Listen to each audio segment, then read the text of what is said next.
কলকাতা বিশ্ববিদ্যালয়ের আন্ডারে বিভিন্ন কলেজে ইতিহাস মেজর মাইনর নিয়ে ফার্স্ট সেমিস্টার 2025-এ ভর্তি হতে চলেছ, তাদের কাছে আগে থেকে কিছু জেনে নিলে অনেকটাই সুবিধা হবে। কি কি জানবে? প্রথমে জানা দরকার সিলেবাস, এবছরে কীরকম কোশ্চেন ইম্পর্টেন্ট সেগুলো জানা দরকার। আর কি জানা দরকার? কোশ্চেন প্যাটার্ন কীরকম হয়, টোটাল মার্ক কত, কোন জায়গায় সঠিক জায়গায় পড়লে কলেজের সর্বোচ্চ নম্বর পাওয়া যায়, সে সবটাই তোমাদের এই ভিডিওতে বিস্তারিত আলোচনা করা আছে। প্রথমে আসি সিলেবাসে। ইংলিশ এবং বাংলা দুটো ভার্সনই দেওয়া আছে। প্রথমে কি বলছে দেখো, প্রাচীন ভারতীয় ইতিহাস পুনর্গঠন,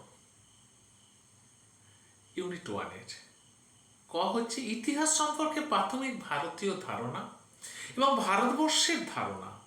খ ঐতিহাসিক পুনর্গঠনের উৎস এবং হাতিয়ার। গ ঐতিহাসিক ব্যাখ্যা, ব্যাকেটে লিঙ্গ, পরিবেশ, প্রযুক্তি এবং অঞ্চল বিশেষ উল্লেখ সহ। তাহলে বুঝতে পারছো প্রথম সিলেবাসটা। এর কি কি এবারে ইম্পর্টেন্ট কোশ্চেন করতে হবে 5 নম্বরে। প্রাচীন ভারতের ইতিহাসের উপাদান হিসাবে প্রশস্তির গুরুত্ব আলোচনা করো, আমাদের 5 নম্বরে করতে হবে। তারপরের প্রশ্ন 20 নম্বরে, প্রাচীন ভারতীয় ইতিহাস পুনর্গঠনে প্রত্নতাত্ত্বিক উপাদানের গুরুত্ব আলোচনা করো। খুব ইম্পর্টেন্ট একটা কোশ্চেন এবারের জন্য। এবার আসছি দেখো কোশ্চেন। এবারে যেখানেই পড়ো না কেন, আমার যে এবারে রেজাল্ট ভিক্টোরিয়া কলেজ না সরি কটেজ চার্চ কলেজ থেকে দীপা দাস 6 সেমিস্টার মানে ফার্স্ট সেমিস্টার থেকে টোটাল 6 সেমিস্টারের কলকাতা ইউনিভার্সিটি সদ্য রেজাল্ট বেরিয়েছে, আমার কাছ থেকে সর্বোচ্চ নম্বর পেয়েছে। কোন কলেজ থেকে সর্বোচ্চ নম্বর এবারে পেল তার ছবি সহ, সবার তো নম্বর ছবি দেওয়া সম্ভব নয়, কিছু কিছু কলেজের তুলে ধরেছি।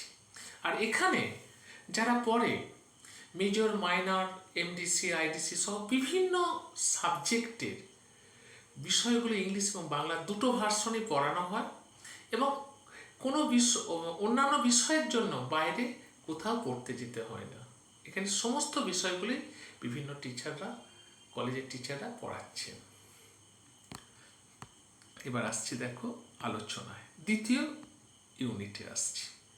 শিকারী, সংগ্রহ, গ্রাহক এবং খাদ্যপণ্যের আবির্ভাব। প্যালিওলিথিক সংস্কৃতি, ক্রম বন্টন, পাথর শিল্প এবং অন্যান্য প্রযুক্তিগত উন্নয়ন।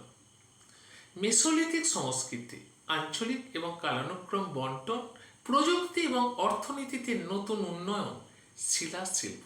এগুলো হচ্ছে সিলেবাস আমাদের। তারপর হচ্ছে নব্য প্রস্তর যুগ, ক্যালকোলিথিক সংস্কৃতি, বন্টন, জীবিকা নির্বাহের ধরন। এতে কি কি ইম্পর্টেন্ট কোশ্চেন করবে দেখো, মাইক্রোলিথিক সম্পর্কে একটি টিকা লেখো, এটা এবছরের জন্য খুব ইম্পর্টেন্ট কোশ্চেন একটা। মধ্যপ্রস্তর যুগে গুহা শিল্প সম্পর্কে একটি টিকা লেখো, 20 নম্বর, এটাও খুব ইম্পর্টেন্ট কোশ্চেন। প্রাগৈতিহাসিক ভারতের শিকার ও খাদ্য সংগ্রহকারী আদিম মানবের খাদ্য উৎপাদক হয়ে ওঠার বিবর্তনের কথা উল্লেখ করো, এটাও খুব ইম্পর্টেন্ট কোশ্চেন এবারে। এবার আসছে আমার একটি বই বেরিয়েছে ইতিহাস অনার্স এবং জেনারেলের জন্য, এবং ক্যালকাটা ইউনিভার্সিটির পুরো কভারেজ বইটা সিলেবাস অনুযায়ী। এই বইটা যদি তোমাদের হাতের কাছে থাকে অনেকটাই তোমরা উপকৃত হবে। বইটা দেখে নাও। এবার হচ্ছে 3 নম্বর ইউনিট, হরপ্পা সভ্যতা। বসতি স্থাপনের ধরন, নগর পরিকল্পনা, কৃষি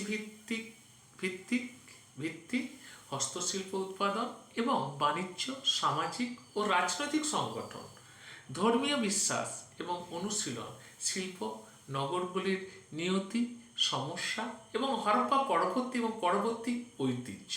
এইটা নিয়ে হলো 3য় ইউনিট।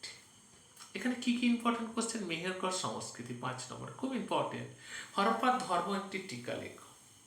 হরপ্পা সভ্যতার পতনের কারণগুলি আলোচনা করো, এটাও খুব ইম্পর্টেন্ট একটা কোশ্চেন। এবার আসছি 4 নম্বর ইউনিটে, পরিবর্তনের পথে সংস্কৃতি। কি কি? বসতি স্থাপনের ধরন, প্রযুক্তিগত, অর্থনৈতিক উন্নয়ন, সামাজিক স্তর বিন্যাস, রাজনৈতিক সম্পর্ক, ধর্ম, দর্শন, আর্য সমস্যা। ক, উত্তর ভারতে প্রায় 1500 খ্রিস্টপূর্বাব্দ থেকে 300 খ্রিস্টপূর্বাব্দ। খ, মধ্য ভারত এবং দাক্ষিণাত্য প্রায় 1000 খ্রিস্টপূর্বাব্দ থেকে প্রায় 300 খ্রিস্টপূর্বাব্দ। গ, তামিলাকাম প্রায় 300 খ্রিস্টপূর্বাব্দ থেকে প্রায় 300 খ্রিস্টাব্দ পর্যন্ত। এটা খ্রিস্টাব্দ হবে। এবার হচ্ছে দেখো, এবার যেটা হচ্ছে সম্ভাব্য প্রশ্ন, ঋগ্বৈদিক সমাজে নারী, আজীবিক ধর্ম, কৃষি উন্নয়নে বৌদ্ধ ও জৈন ধর্মের পথ প্রশস্ত করেছিল, তুমি কি মানো? এটা খুব ইম্পর্টেন্ট একটা কোশ্চেন। মগধের উত্থানের পশ্চাতে ভৌগোলিক ও অর্থনৈতিক কারণগুলি আলোচনা করো, এটাও খুব ইম্পর্টেন্ট একটা কোশ্চেন। এবার নম্বরের পরীক্ষার ধরন, তোমার 100 নম্বর পরীক্ষা, মেজর বা মাইনর যাই হোক না কেন। লিখিত পরীক্ষা হবে 75 নম্বর, ইন্টারনাল হবে 25। কোশ্চেন প্যাটার্ন কেমন? 5 নম্বরের 3টে, 20 নম্বরের 3টে। এটা হলো তোমাদের পরীক্ষার প্যাটার্ন। আচ্ছা দেখো, কেন আমাদের কাছে পড়বে?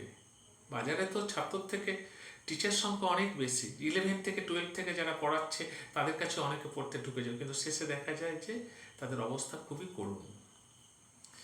আমাদের কাছে পড়ার একটাই কারণ, আমরা অধ্যায় ভিত্তিক বোঝানো, মাইন্ড ম্যাপের সাহায্যে বোঝাচ্ছি এবং অধ্যায় ভিত্তিক পরীক্ষা নিয়ে এমনভাবে বোঝানো হয় বাড়িতে না পড়লেও চলে। যারা পড়ছে তাদের কাছ থেকে খোঁজলে আরও ভালো জানবে। আমার তো 25 বছর এই লাইনে পড়ানো হয়ে গেল। সপ্তাহের পরীক্ষা এবং কুইজ নেওয়া হয়, প্রতিদিন পড়া ধরারও ব্যবস্থা আছে, ডিটিপি নোটও হয়।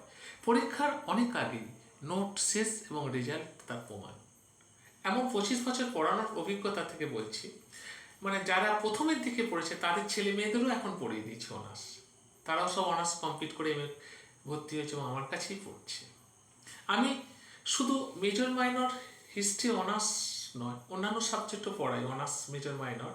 এছাড়াও এমএ অল ইউনিভার্সিটি অনেকগুলো সাবজেক্টে পড়াই এবং কলেজের চাকরির জন্য যে পরীক্ষা নেট টেস্ট সেটা পড়াই।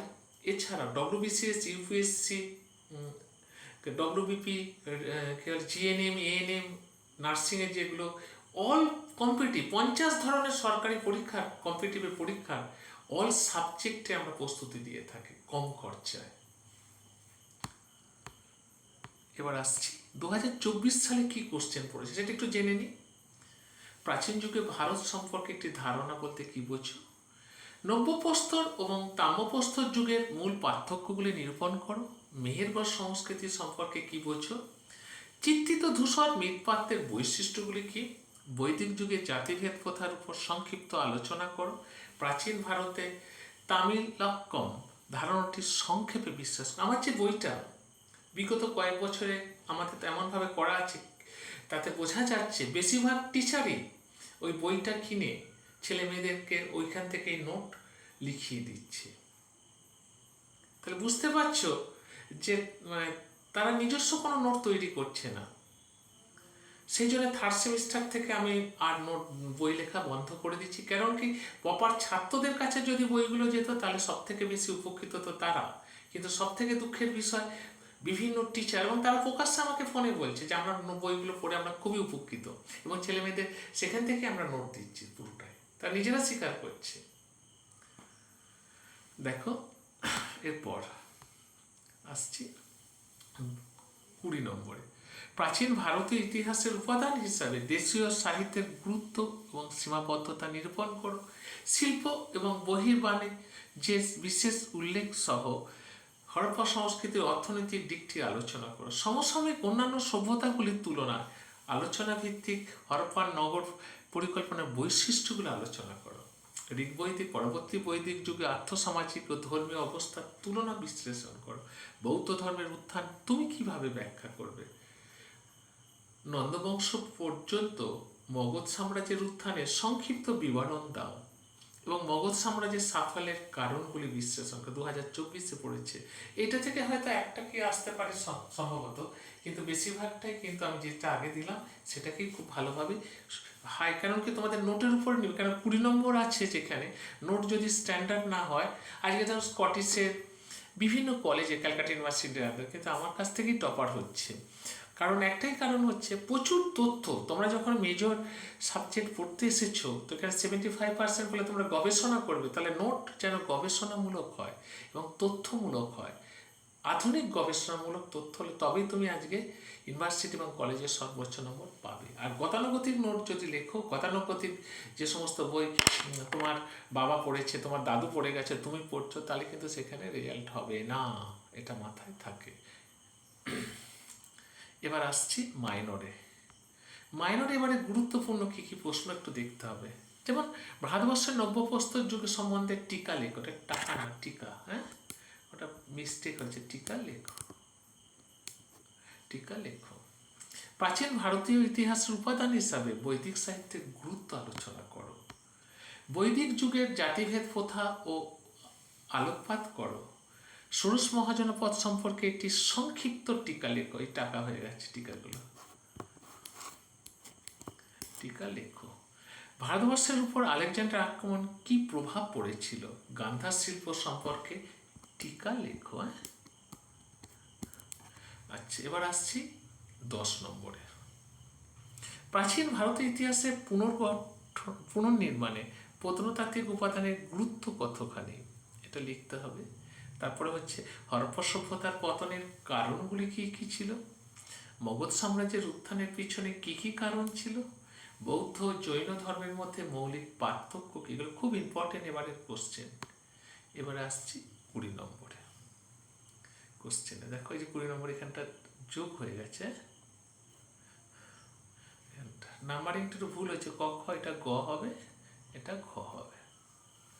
এবার দেখো, হরপ্পা নগর সভ্যতার প্রধান বৈশিষ্ট্যগুলো আলোচনা করো। আর্য সমস্যা বিশ্লেষণ করো। তারপরে হচ্ছে সঙ্গম সাহিত্য বলতে কি বোঝো? দক্ষিণ ভারতের সংস্কৃতির উপর আদি সঙ্গম সাহিত্য কি আলোকপাত করো। খ্রিস্টপূর্ব 6ষ্ঠ শতকে ভারতে প্রতিবাদী ধর্ম আন্দোলনগুলির সাফল্যের কারণ আলোচনা করো।